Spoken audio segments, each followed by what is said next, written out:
storms come in our everyday life, just know God is still God. God is in control, and God still work miracles.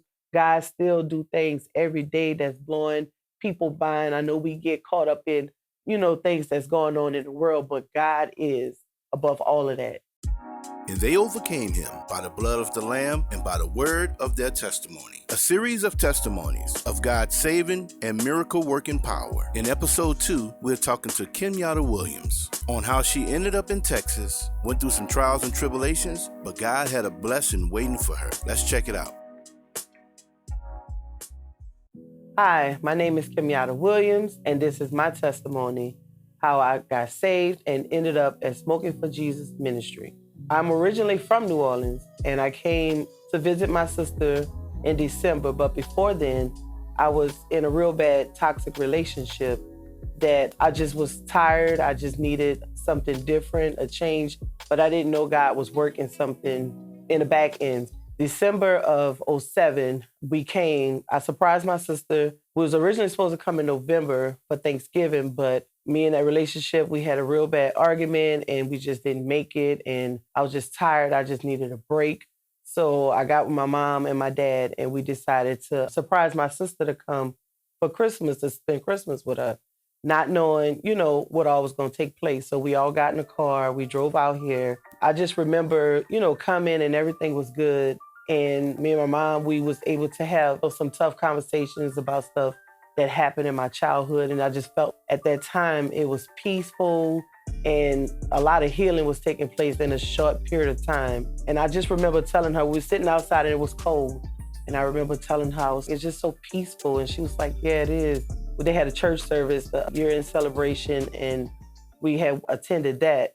And we grew up in the church and we were real religious, grew up in a Baptist church and it just was different. So we came and the enemy was on my back from the time I got here until the time I literally got saved. There was all kind of stuff going on. I didn't know nobody but my sister and my family. There was a lot of things took place in that short period of time.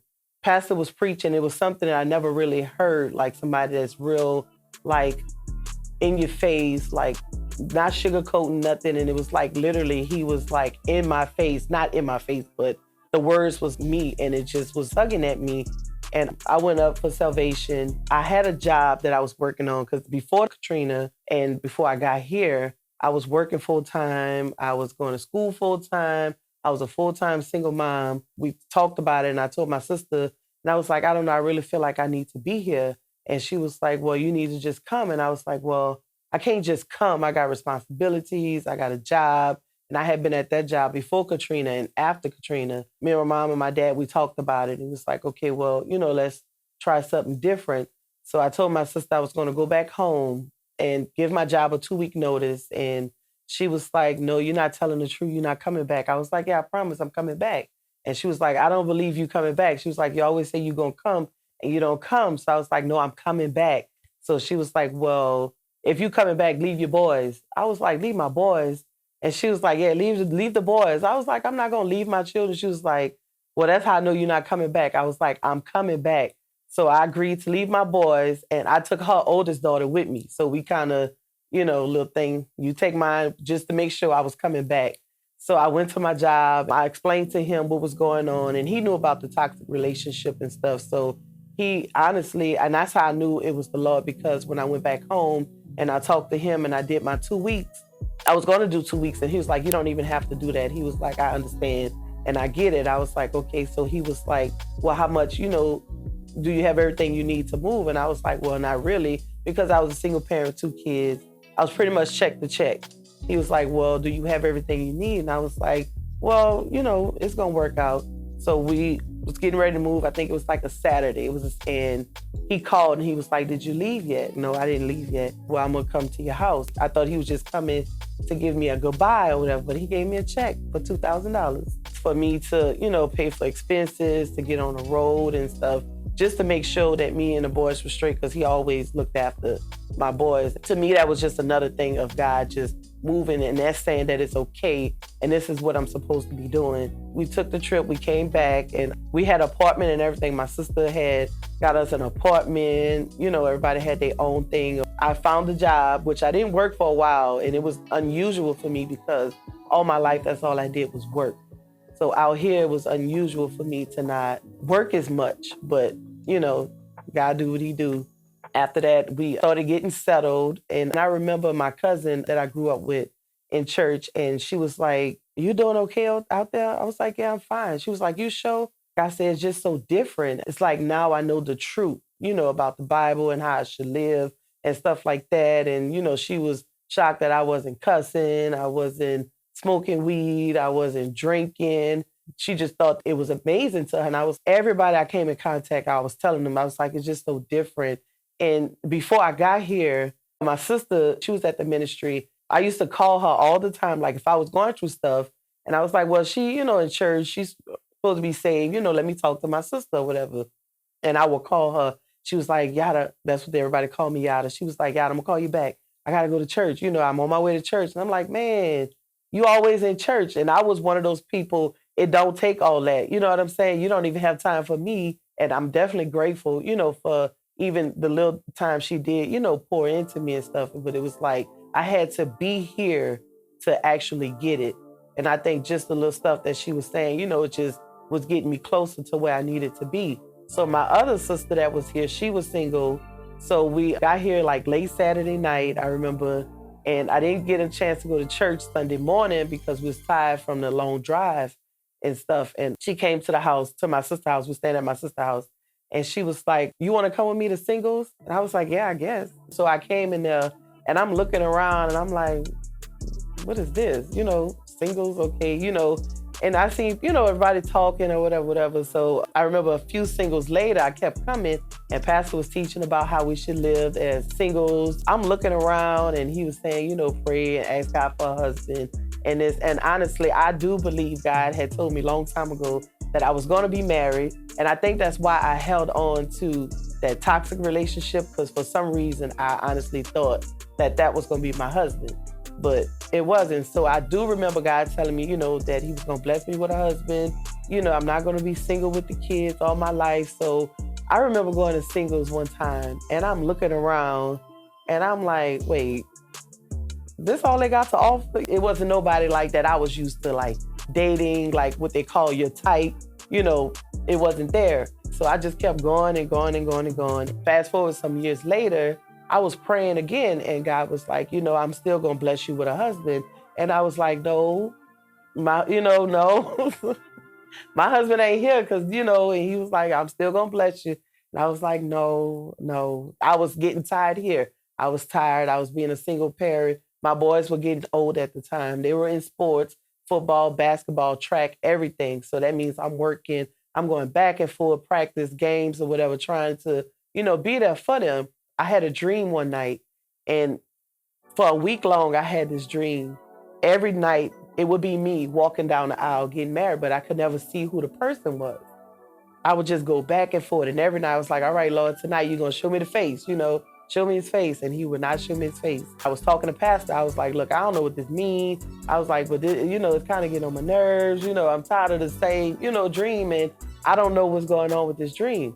So he was like, just pray, just, hold steady, just, you got to be patient. You got to get out your mind. You got to, this, that. I was like, okay. There was a brother here that I never looked at him any kind of way. He never looked at me any kind of way. So I was praying and I didn't know that he was praying also. So when I finally started going and praying, and then Pastor was like, just put out a fleece. So I remember being in the store, and when I was in the store, the fleece that I had came, and I looked at this, guy, and I was like, nah. And I literally, I'm not gonna lie, I ran out the store because I was like, that ain't it. So we was praying and praying. I had went and told Pastor about it, and lo and behold, that we both was praying, and God was showing us that that's what it was. At that time when he was showing us what it was, I was like, okay, Lord, well, if this is what you want, that's what you want. To kind of fast forward a little bit, we had went into the process of counseling and stuff like that. So we went into the counseling, things kind of took a step back. Hey, I'm Minister Marv, and I want to welcome you to our YouTube channel. We have a variety of videos up there for you to watch, from our live streaming services, our Sunday morning praise and worship vids, to our Ministry to Day-to-Day series, and much more. And we have more content coming to the channel. If you haven't yet, please subscribe, hit the notification button, so when we post new videos, you'll be the first to know. And also, like, share, and subscribe. Thank you, and now back to the video. I remember just being confused. If God told me this, why are we taking a step back? You know what I'm saying? It's almost like, well, did I hit the Lord right? I know He good on His promises, and I feel like I believe that He promised me that this is what's going to be. So we took a step back. Actually, it took 5 years for us to come back full circle. And during that time, I can honestly say that I was angry. I didn't know if I was angry at Him or if I was angry at the Lord. I remember talking to Pastor, and Pastor would always tell me when he was with his boys and single, he would always say, tell God, if you give me the strength, I will keep going. So I just remember driving them to school sometimes, and I would be crying and praying. And I'm like, Lord, if you give me the strength, I'm just going to keep going. So that was my prayer. Lord, give me patience. Help me be content wherever you have me at.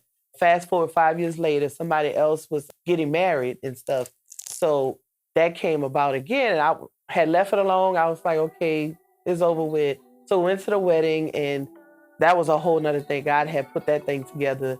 I was sick. I wasn't supposed to go to the wedding. And I wound up going to the wedding, not knowing that he had talked to the Lord, and the Lord had told him, like, tonight is the night. This is going to, be confirmed tonight. And I didn't know. I was at work, so I wasn't going to go to the wedding. So after, we got married and talked about it, he was like, Lord, how, he had the same thought, like, Lord, how you say it's tonight and she not even here, so the Lord was just working that thing out. So I showed up, and my oldest son at the time, they were getting ready to throw the bouquet, and he came grab me and he pushed me right in the center, and the young lady threw the bouquet. And I promise you, I didn't do anything. I just reached up and it just fell in my hand. So afterwards, Pastor was like, okay, I need to meet with y'all again. I'm like, for what? You said, is at this point, I'm like, it's over, it's done. And he was like, no, I need to meet with y'all again. So when we went to the meeting, like a couple of days later, that's when I found out that what the Lord told him and, what the Lord told me and how everything was working at the wedding. So we decided, okay, well, this is the time or whatever. We did the courtship for 6 months and we got married. So yes, I did get married. God did keep his promise.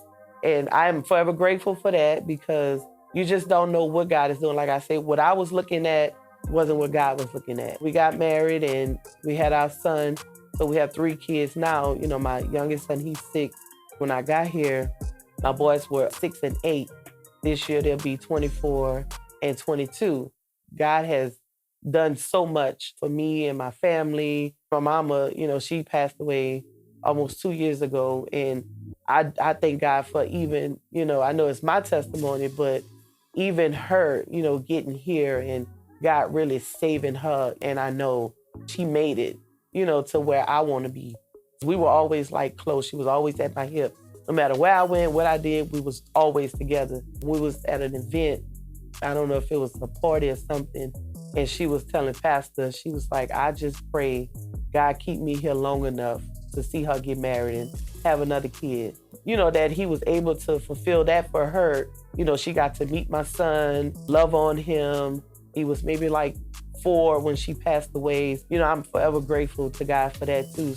What I would like to leave with the viewers is, no matter what you're going through, if you're in any situation, whether, toxic relationship, I know a lot of people going through that. That's like the norm now. I would say just call on the Lord, get strength from God, and that's when you get the healing that you need. That's when you get the peace that you need. That's when you get the freedom that you need. Just knowing who God is, you know what I'm saying? And true salvation. And no matter what you're going through, if you know God, you know that he's going to see you through. Even if you're a single parent, just continue to trust God, pray, and seek God. And one thing that I always remember is to be content. Be content. You pray, God going to bless you. Storms come in all type of ways. It doesn't have to be Katrina, Ida. Storms come in our everyday life. Just know God is still God. God is in control. And God still work miracles. God still do things every day that's blowing people mind. I know we get caught up in, things that's going on in the world, but God is above all of that. Just wait on the Lord. Just wait in his timing. So.